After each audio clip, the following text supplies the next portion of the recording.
Якія жывёлы жылі на тэрыторыі сучаснай Беларусі дзесяткі і сотні тысяч гадоў таму? Ці былі гэта маманты? Ці можа вялікія тыгры з велізарнымі ікламі? Беларускія навукоўцы дзесяцігоддзі таму знайшлі парэшткі старажытных жывёл, якія засялялі мясцовыя абшары. Мяне зовут Наста, гэта палатно. Расказваю вам, што знаходзілі ў беларускай зямлі.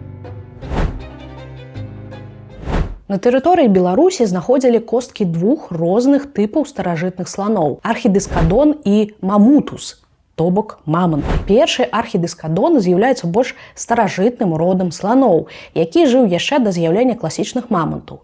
Беларускія навукоўцы зафіксавалі толькі адзін выпадак, калі адшукалі парэшткі гэтага слана на Гомельшчыне. На тэрыторыі Беларусі сотні гадоў знаходзілі парэшткі мамантаў. Навукоўцы лічаць, што маманты з'явіліся на сучаснай беларускай зямлі ў сярэдні антрапаген, а ў часы позняга антрапагену шырока распаўсюдзіліся.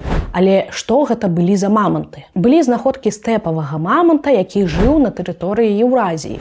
Гэты мамант быў вялікага памеру, ён жыў пераважна ў стэпах, месцах, дзе было цяплей, чым у тундры. Яшчэ адзін від маманту, парэшткі якога знаходзілі на тэрыторыі Беларусі, шарсцісты мамант. Са школьных урокаў гісторыі мы ўсе ведаем пра стаянкі Бердыш і Юравічы.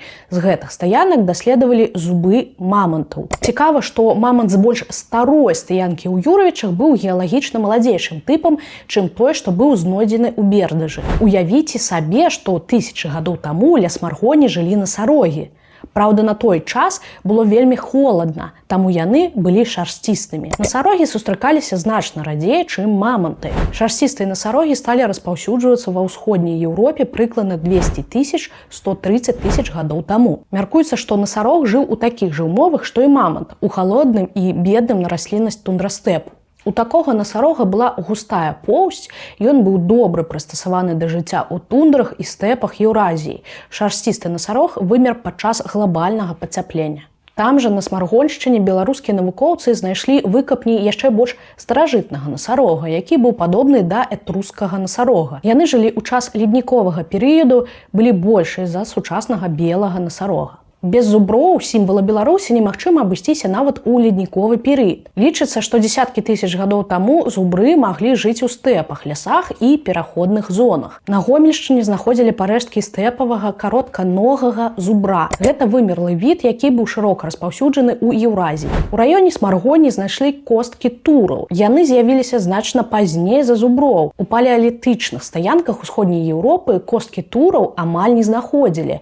Лічыцца, што на тураў на тыя часы было цяжка паляваць, магчыма, з-за іх памераў, паводзін ці асяроддзя. У неаліце тур стаў больш распаўсюджаным. Па аўцабыках можна было меркаваць, якой была прырода ў старажытныя часы. Сёння аўцабыкі жывуць у арктычнай тундры Паўночнай Амерыкі і на выспах, дзе вельмі халодна і мала раслін. Выкапнёвыя аўцабыкі, якіх знаходзілі ў Беларусі, амаль не адрозніваюцца ад сучасных. У Беларусі іх знаходзілі ў некалькіх месцах, у тым ліку каля Смаргоні. Смаргонскі аўцабык паводле памераў і формы костак бліжэй за ўсё да сучаснага быка з Грэнландыі. У Еўропе аўцабыкі з'явіліся даволі даўно, а ўжо каля 200 000 гадоў таму сталі распаўсюджанымі ва ўсходняй Еўропе. Тады гэта тэрыторыя была падобная да сучаснай тундры. Дзякуй, што паглядзелі гэта відэа разам з намі. Калі яно вам спадабалася, абавязкова стаўце падабайкі, пішыце каментарыі і расказвайце пра нас сябрам. Далей яшчэ цікавей. Пакуль!